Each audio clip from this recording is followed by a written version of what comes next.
блок Леха снова фрезерует. Ребят, смотрите, какая красота. Просто как зеркало. Даже я не знаю, даже с зеркалом тут просто идеально вообще. Сейчас покажу, с чего это все происходит.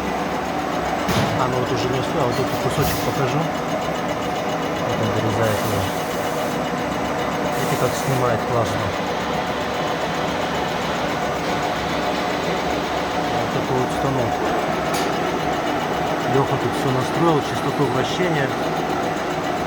Резинс подобрал как надо. И видите, какая красота получается. Так что если вам нужна фрезеровка блока или головка, приезжайте к нам.